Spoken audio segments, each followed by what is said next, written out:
Saya bekerja yang tidak everyday ke kantor, jadi bekerja dari rumah, ada usaha. Saya bekerja untuk teman saya di usaha skincare, ya kan, dan akan juga membuat brand skincare.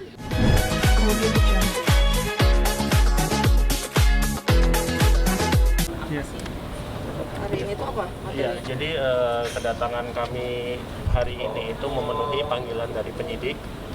Itu terkait dugaan di pasal 27 ayat 3 maupun pasal 45 junto 45 ayat 3 terkait Undang-Undang ITE, dugaan pencemaran nama baik maupun fitnah atas nama pelapor Bapak Ziau Hasanul Hulki, ya, seperti itu, iya. Ya. Jadi pada intinya tadi kita diperiksa perdana oleh penyidik, masih sebatas sidik, dan kita juga tadi menyampaikan keterangan-keterangan bahwasannya memang sejauh mana dugaan pencemaran nama baik maupun fitnah ini, seperti itu.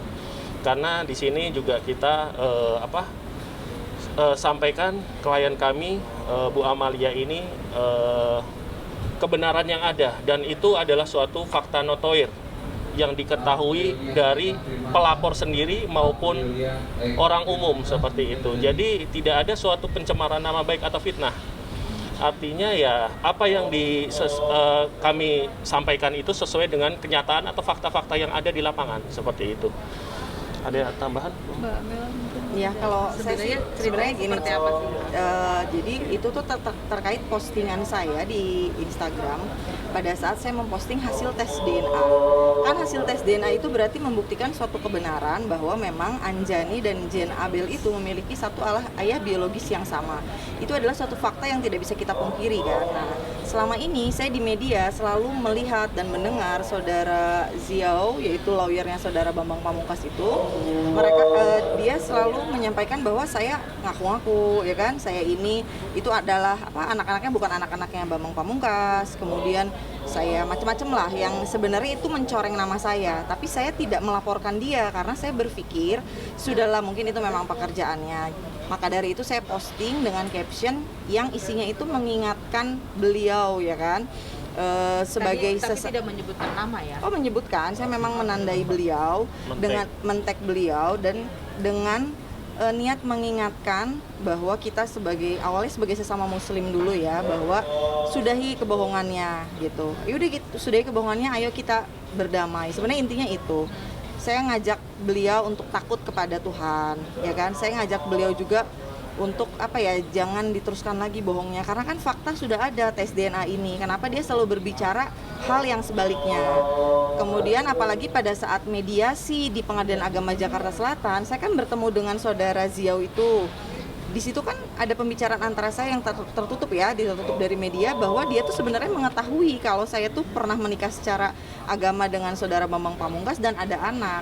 Tapi begitu mediasi tidak terjalin, ya kan, akhirnya dia bicara di publik bahwa saya ini ngaku-ngaku, ya kan sebenarnya itu kan pencemaran nama baik saya dong, saya dianggap ngaku-ngaku apa gitu. Nah, jadi postingan saya itu hanya untuk mengingatkan beliau sebagai sesama muslim agar tidak berbohong lagi gitu.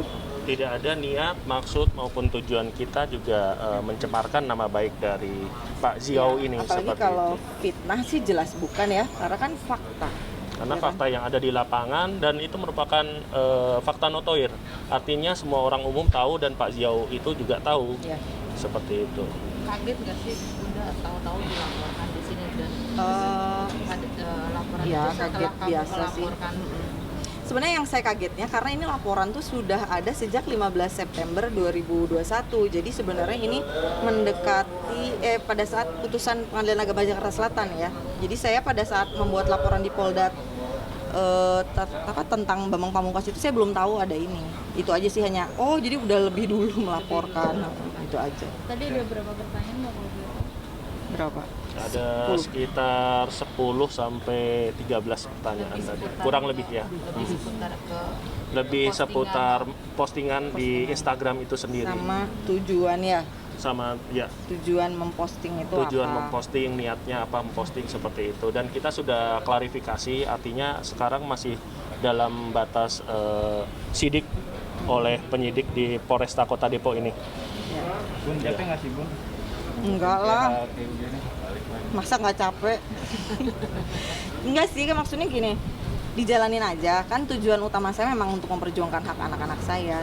Cuman saya tuh hanya bertanya-tanya, ini saudara Bambang Pamungkas nih sebagai seorang laki-laki ya kan, udah nggak mau bertanggung jawab ya kan, terus sekarang dia berbuat seperti ini kepada ibunya anak-anak. Maksudnya tuh di mana hati nuraninya kepada anak-anak, bukan pada saya ya, di mana gitu loh. Saya kan sudah memperjuangkan hak anak saya juga harus mencari nafkah, saya juga harus mendidik mereka, mengurus mereka. Sekarang dia berbuat seperti ini, padahal dia tahu faktanya bahwa dia benar memang bapaknya gitu. Jadi saya cuman agak-agak gimana ya, aduh menyayangkan aja.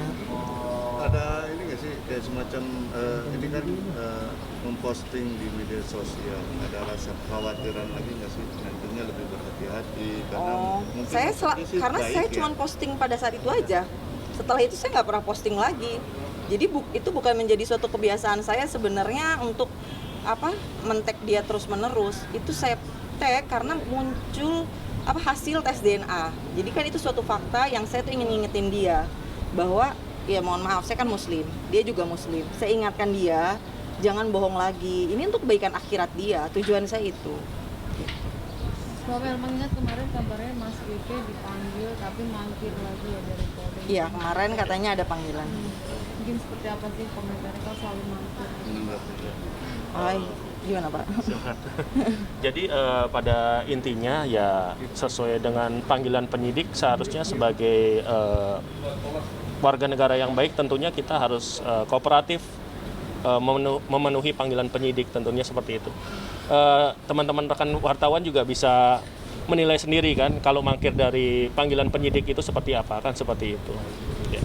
Nanti kalau kedepannya tidak ada Panggilan lagi, kedua tidak apakah datang lagi? dari kepolisian kemungkinan untuk menjemput paksa gitu Pak?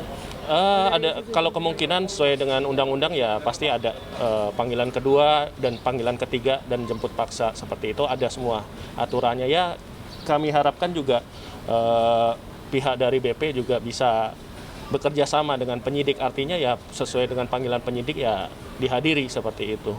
Tapi sejauh ini komunikasi seperti apa sih dengan Nggak ada komunikasi. masalah saat ini? Nggak ada komunikasi. Sejauh ini tidak ada Ya, komunikasi. tapi saya selalu bilang di media manapun bahwa saya membuka pintu damai, ya kan. Jadi tunjukkan itikat baiknya sebagai seorang bapak kepada anaknya, itu aja sih. Ya, contoh misalkan nih, saya ada panggilan penyidik, saya kan tunjukkan itikat baik saya, ya kan. Istilahnya mau apapun yang terjadi itu saya tunjukkan. Nah, saya harap juga saudara Bambang bisa seperti itu. Ngomongin soal damai mungkin ini kan Bunda sendiri dipanggil akhirnya. Adakah nanti pintu damai tertutup? Ya, kalau sebagai sesama muslim mah harus damai ya Pak ya, kalau memang itu jalan yang terbaik. Jadi dari kita, dari kuasa hukum Law Office Ali Nurdin and Partner juga sampaikan kepada Bu Amalia apabila memang dari perkara ini juga kita sebenarnya terbuka lebar untuk perdamaian itu. Jadi kita juga menginginkan adanya itikat baik. Ya. Seperti itu Untuk dari kepentingan anak-anak ya, tapi bukan damai untuk kepentingan keegoisan orang dewasa ya. Maksudnya kepentingan keegoisan seorang BP atau keegoisan saya, enggak. Saya ini memang kita damai ayo demi anak-anak gitu. Untuk pemanggilan di sini lagi kapan Mbak udah Selanjutnya apa Bang? selanjutnya proses selanjutnya kita masih menunggu karena ini kita masih break. Tadi kita dipanggil untuk diperiksa. Mungkin setelah ini nanti juga ada pemeriksaan lanjutan seperti itu. Iya. Tapi tidak hari ini kan Bang? Tidak hari ini, iya. Iya. Terima kasih. Terima kasih.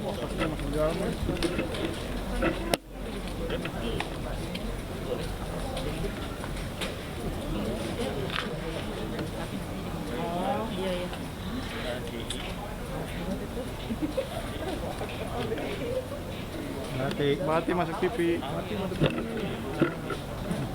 buat dulu yuk. Iya, Mbak. Ya, bentar ya.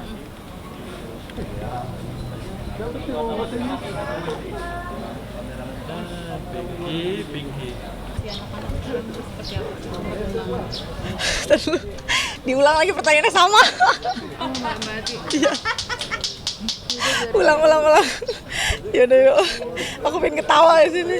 Mbak gimana Mbak? Perkembangan anak-anak mungkin sekarang seperti apa sih? Perkembangan anak-anak sekarang ya mereka berdua lagi sakit Mbak, lagi sakit panas udah dua hari berturut-turut tiap malam panas gitu. Saya nggak tahu ini apakah efek dari saya juga kurang sehat atau kayak gimana, tapi yang jelas ya mereka sekarang lagi saya tinggal dalam keadaan sakit. Tapi karena memang ada panggilan dari Polres Depok, ya saya sebagai warga negara yang baik berusaha memenuhi panggilan itu dan menyampaikan kebenarannya gitu ya. Jadi saya paksakan hadir. Gitu.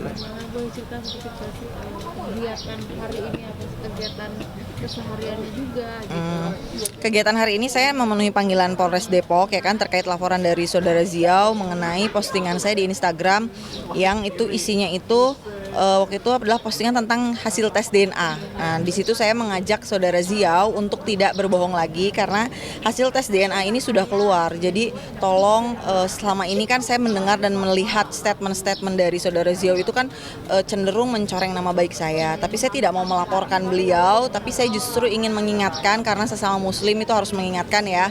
Jadi supaya dia jangan bohong lagi gitu.